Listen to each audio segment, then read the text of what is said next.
your narc's new name. We're going to give that sucker a new name. We're going to do it today in this video. Stop using your narc's nasty name. His first and last names are like swear words. Let's give your narc a new name, one that fits him. I have some wonderful new names for your narc in this video. This is video number 3 in my 4-part series based on my new ebook, Codependent Hell. Goodbye Trauma Bond, Goodbye Narcissist. Narcissist with a small n, of course. You can get this book and all my resources for escaping your narc on my website, davideclarkephd.com. That's Clarke with an E. To break your trauma bond to your narc, you have to be angry. I covered that in the last video. And it's covered extensively exactly how to get angry in a variety of ways and how to express it in this Codependent Hell book. Because you are in a war with your narc, you must be righteously angry. Nice and sweet and submissive doesn't win the war. Listen to Psalm 144:1. This is David talking to God. Praise the Lord who is my rock. He trains my hands for war and gives my fingers skill for battle. Okay, we're in a war. One way to create anger for this war is to give your narc a new name.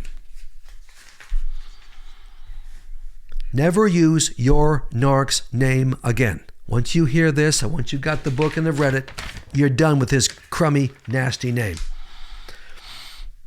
Never use his first or last name again. Never. Not to him and not to anyone else, including your kids. With your kids, no matter how old they are, by the way, do not use the terms dad, daddy, papa, father, or grandpa ever again. He doesn't deserve those titles. From now on, you refer to him as you, he, him, my husband, although he won't be your husband much longer if you're still married to him. For now, you are legally stuck with his nasty last name if you took it when you married him. After you divorce him, dump his name and go back to your maiden name as soon as you can. I don't care if your maiden name is Finkelmeyer or Snodfish. Go back to it. Or find a new one. You're not using his name again. Don't worry about the kids. Kids have all kinds of last names now. Who the heck cares? You're done with that name. Never use terms of endearment. Stop using all terms of endearment for your narc. He is not sweetheart, honey, sweetie, love, darling, hubby, or any other special name. He's a monster, and no term of endearment fits him. So stop calling him anything nice. Also, never say I love you to him again. It's not true, and it makes you weak. He might say I love you. He doesn't mean it. You say nothing back. He'll have a fit. Who cares? He has a fit anyway. Give your narc a new name. Your narc deserves a new name, one that accurately describes his abusive self, and one that is insulting, degrading, and massively disrespectful. In fact, I want you to use more than one new name for your narc. It's usually best to use 5 or 6 favorite new names for him. Now, you won't call your narc these new names while you're still living with him for obvious reasons. You don't need his vicious response, but these names will be in your mind. And you can certainly use these names when communicating with your trusted support team, your close friend, your therapist, key family members, an adult child who's on board and understands you have to divorce him, that kind of thing. When you leave your narc, you can call him these new names, and I want you to. Using your narc's new names stokes your anger, takes away his power and control, and creates emotional distance. And it's just plain fun to mock the narc and use these new names. Some of you are thinking, oh, Dave, but you know what? This doesn't sound very Christ-like or very biblical. You would be incorrect. I'll tell you why right now. Name calling in the Bible. If you think, as many Christians do, that calling abusive, evil sinners names is not biblical, think again. I'm not going to do anything in any of my books or any of my videos or any of my phone advice sessions that isn't solidly biblical. Never going to do it. That's the truth. Jesus expresses his anger at the Pharisees in Matthew 23. As Jesus vents his rage and disgust at these evil sinners, he calls them all kinds of unflattering names. Listen to this list. And this was right to them. Hypocrites, blind guides, he calls them, blind fools, filthy, greedy, self-indulgent, whitewashed tombs, wicked, snakes, brood of vipers, murderers. Woo! These Pharisees who were covert narcs, he just laid them out. Paul in 1 Corinthians 5:11 uses a variety of names for sinners who are harming the local church. These are harsh words. Paul says, sexually immoral, you're greedy, idolater, swindler, slanderer, drunkard. I mean, boom, in your face. In Proverbs, sinners are called many names. One of the reasons I love Proverbs.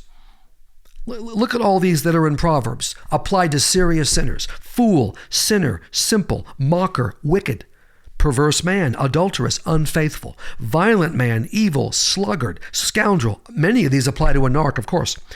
Villain, false witness, ox, dumb as an ox, disgraceful son, godless, gossip, ruthless, cruel, ungodly, stupid. Stupid's in Proverbs.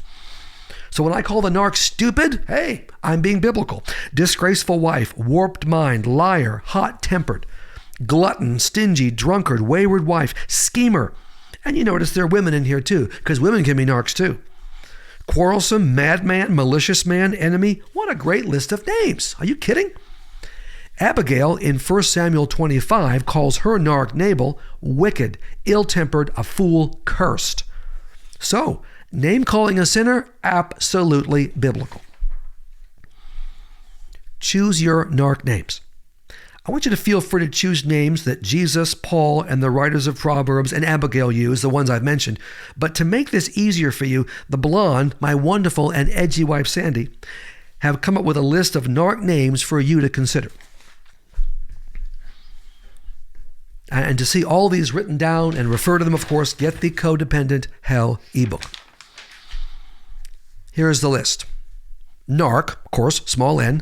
And again, not to his face, not in text or messages until you're divorced. But you can use these in your own mind and with your support team. Narc, small n. Dirtball, dirtbag. Scumbag, scumball. Scum-sucking snake. If you like to have 3 S's, gumball, gooberhead, nutball, slimeball, bonehead, fool, crud, idiot, jerkwad, sadist, psycho. Oh my goodness, why don't churches have me speak anymore? Anyway, pinhead, tool, nitwit, halfwit, no-wit, it, rat, ratfink, weasel, dipstick, monster, maggot, Satan's helper, selfish peg, promise breaker, betrayer, parasite, vampire, bottom feeder, pond scum, pathetic loser, small man, sleazeball, and creep. And this isn't even a complete list. Use any of these that resonate with you. You can use them for free. Of course, you have to buy the book for $20. But nonetheless, we haven't copyrighted these names. You can use them. Or come up with your own new names. All these names are in my new ebook, Codependent Hell, along with the entire plan to destroy your trauma bond. All right? On my website, davideclarkephd.com, Clarke with an E. We'd love for you to join our Escape the Dirtball Narc team. We are creating an entire movement here. God's blessing us. You can join us by subscribing to my YouTube channel and really all my social media, TikTok, Instagram, YouTube, as I said, Facebook, all that is available to you. Now, my next video is going to be the last in the series based on Codependent Hell. I will see you then.